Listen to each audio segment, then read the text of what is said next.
Olá pessoal, sejam bem-vindos a mais um vídeo, mais uma review de uma figura de Dragon Ball Z da SH Figuarts, o Zarbon.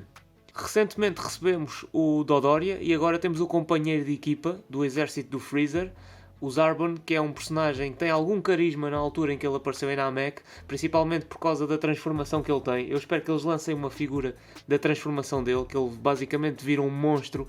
Eu gosto de lhe chamar sapo, faz lembrar um sapo, mas de qualquer das maneiras vamos àquilo que interessa, que é ver a caixa, tirar a figura para fora, analisar as articulações e os acessórios e depois dar uma opinião geral sobre a figura. Bora lá então. Começando por ver a caixa, como sempre. Parte frontal. Lateral direita. Lateral esquerda, parte de baixo, parte de cima e por fim a parte de trás. O habitual, como sempre, vamos tirar o cá para fora.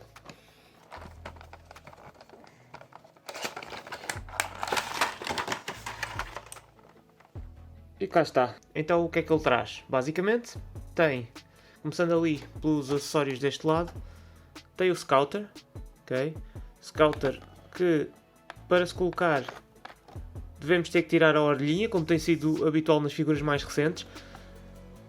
A cara que já vem colocada na figura, sorriso meio neutro, meio sarcástico. Depois temos cara séria, cara furiosa, com os dentes cerrados, e cara ainda mais furiosa, um bocadinho estranho, porque tem aqueles riscos ali azuis, eu não me lembro disso acontecer, mas ok, boca completamente aberta, um bocadinho estranha esta cara, mas pronto, é a minha opinião. Tem a bola de Namek das 2 estrelas, a bola do Porunga, já foi anunciado o Porunga, já reservei o Porunga, que é caro como tudo, e é enorme, é maior do que aquilo que eles anunciavam, vamos ver se vai valer a pena. Mas, passando à frente, tem uma trança adicional para substituírem pela trança que ele traz ali, que eu já vou mostrar depois com mais atenção. Esta é para dobrar para a frente e ficar por cima do ombro. Depois tem um cabelo alternativo que é basicamente igual ao que já vem colocado na figura, só que tem ali uma reentrância por causa do Scouter.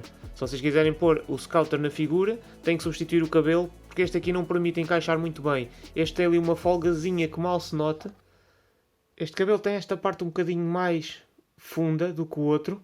Não sei se está ali, talvez consigam ver, e é precisamente para colocar o Scouter na figura, para encaixar com o Scouter.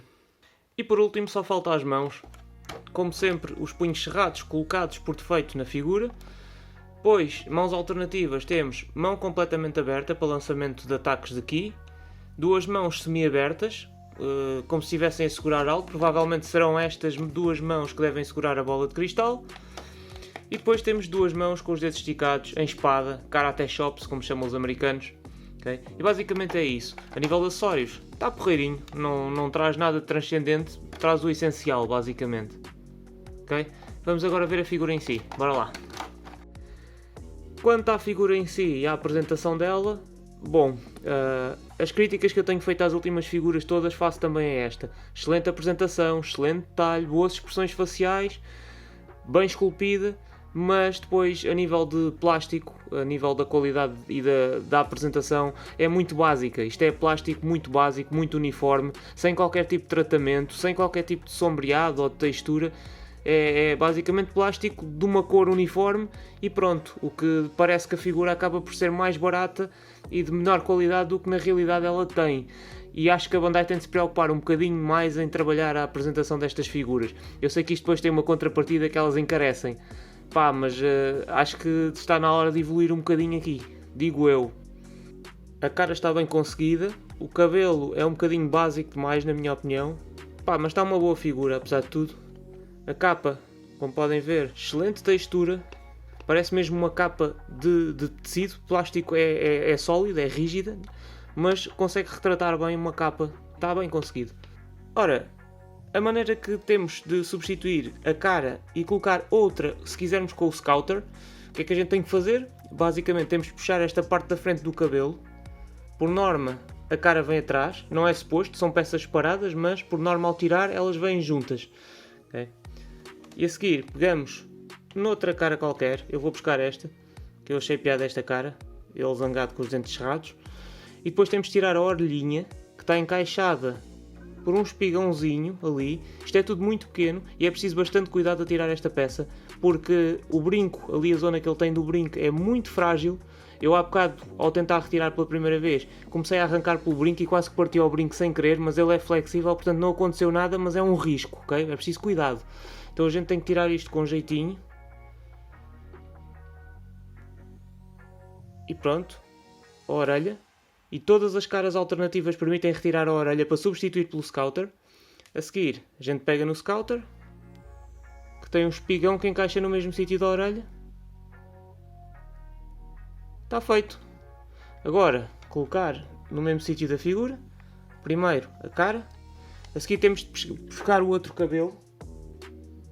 O outro cabelo alternativo, que é muito parecido com o normal, só que tem esta parte lateral do lado direito um bocadinho mais alargada, mais afastada da cara, para conseguir encaixar perfeitinho com o Scouter.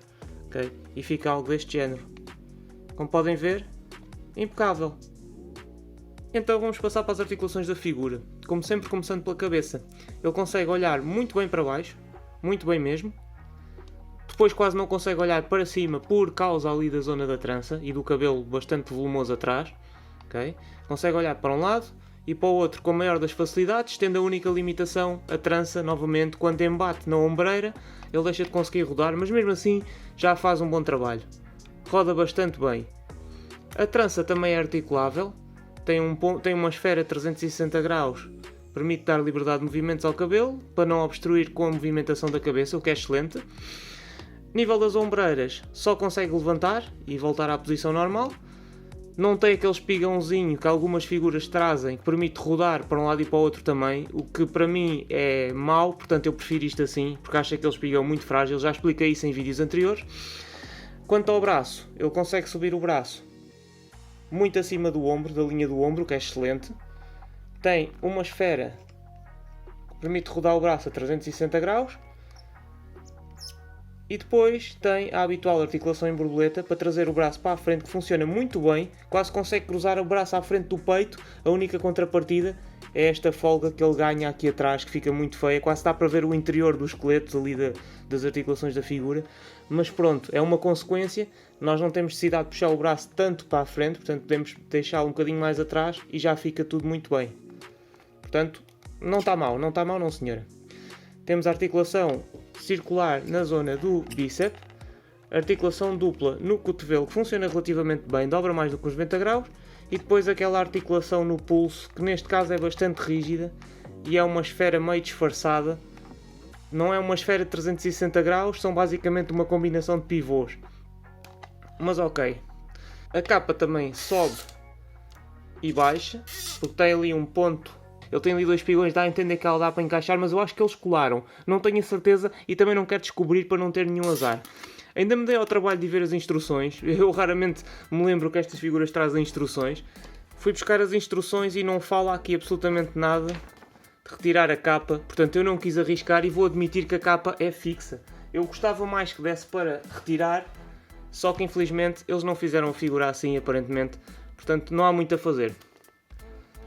Relativamente à zona do peito, tem ali, na zona do abdômen, um ponto de articulação intermédio que funciona muito bem, dobra bastante bem para baixo. Para trás consegue algum movimento, não tanto como consegue para a frente. E depois tem a articulação circular na zona da cintura, que roda muito bem, funciona muito bem. Tem alguma liberdade ali para a esquerda e para a direita, não muita, mas já não está mal. Relativamente à zona das pernas, ora, ele tem a articulação ali junto às virilhas. Consegue levantar a perna até à linha dos 90 graus. Se tentarmos puxar a outra para trás, consegue fazer a espargata praticamente completa. Nada mal, as últimas figuras não permitem fazer isso tão bem, nem pouco mais ou menos. Portanto, esta figura não está nada mal. Tem a articulação circular ali na zona a meio da perna, para poder virar para um lado e para o outro, funciona muito bem. A articulação dupla no joelho funciona muito bem mesmo, olhem para isto, quase consegue tocar com o calcanhar no rabo, excelente mesmo, e não fica com folga ali nenhuma. Excelente trabalho nesta articulação. Depois tem a articulação ali na zona do tornozelo, muito dura, muito rija, com pouco movimento, mas consegue rodar para um lado e para o outro aqui. Tem alguma liberdade ali no tornozelo e depois a ponta do pé dobra bastante ainda, ok? Nada mal, a nível de articulação não tenho propriamente críticas negativas a fazer à figura. Funciona tudo bastante bem.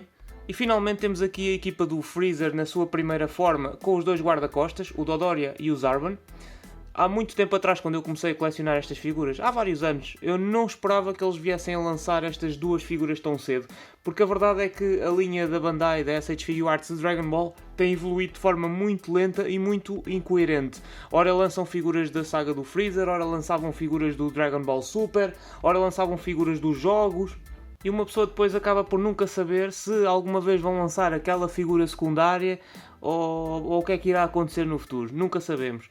No entanto, eu apesar de tudo, eu prefiro que eles lancem estas figuras assim, de forma regular, não mais do que uma ou duas por mês, excluindo-as dos eventos, do que façam, por exemplo, como outras marcas, como a Hasbro, ou não sei, há outras marcas americanas que lançam 1 milhão de figuras ao mesmo tempo, como a Marvel, como é que é? Marvel Universe, salvo erro, lançam 1 milhão de figuras com uma data de exclusivos e variantes e exclusivos de lojas daqui e dali, que é um inferno para os colecionadores americanos. Portanto, ao menos a Tamashii Nations ainda vai lançando figuras com alguma qualidade e intervaladas para ser mais fácil conseguir adquiri-las. Okay? É pena os exclusivos de evento serem um pesadelo de se conseguirem comprar, principalmente quando são exclusivos do mercado norte-americano, porque o mercado norte-americano tem muito essa tendência e isso chateia imenso. Chateia imenso porque complica drasticamente a vida aos colecionadores, não só dos Estados Unidos, que têm dificuldade em arranjar as figuras, como também aos colecionadores de outras partes do globo, que muito dificilmente conseguem acesso a elas, a não ser a preços muito inflacionados. E mais uma comparação, desta vez com o Son Goku, a Saiyan Raised on Earth. Já é quase uma assinatura dos meus vídeos, porque eu quando faço comparações finais, a maior parte das vezes meto lá este Son Goku ali com a pose a dizer adeus, que é assim que eu o tenho na prateleira e poupa-me trabalho do que estar a mudar as poses e substituir peças, que é uma coisa que eu evito fazer ao máximo. Como podem ver, o Zarbon é mais alto, mais volumoso, tem uma boa proporção, um bom tamanho. Eu gostei bastante da escala que ele tem, portanto não tenho críticas negativas a fazer relativamente a isso. Vou colocar também aqui mais uma figura, que é o Freezer, forma final. Okay. Não é a versão mais recente do Freezer que saiu, é a anterior, é 2.0. Eles são praticamente idênticos, apesar do novo Freezer ter uma coloração um bocadinho diferente, mas dá para ter uma noção do tamanho. Okay. Podemos também colocar aqui, por exemplo, o Krillin, a Saiyan Raised on... O Krillin, sim, realmente foi criado na Terra, mas não é Saiyan. Este é o Earth's Strongest Man, e depois temos o Son Gohan Kid Era. Tudo personagens que apareceram na saga de Namek. Okay. E já agora podemos adicionar também o Piccolo, porque não? E pronto, adicionamos também aqui o Piccolo. O Zarbon e o Piccolo são praticamente do mesmo tamanho, assim conseguem ter uma melhor noção da escala da figura. E pronto pessoal, fazendo uma apreciação final, excelente figura a nível da apresentação e de escultura. A coloração e a pintura é aquilo que já se sabe, plástico muito uniforme, muito da mesma cor. No entanto, a nível das articulações ela é bastante boa, não tenho críticas negativas a fazer em relação às articulações. Acho que a capa deveria poder separar-se com maior facilidade, mas não é propriamente um ponto negativo. Obrigado por terem assistido, espero que tenham gostado do vídeo e vemo-nos na próxima review, ok? Até lá pessoal!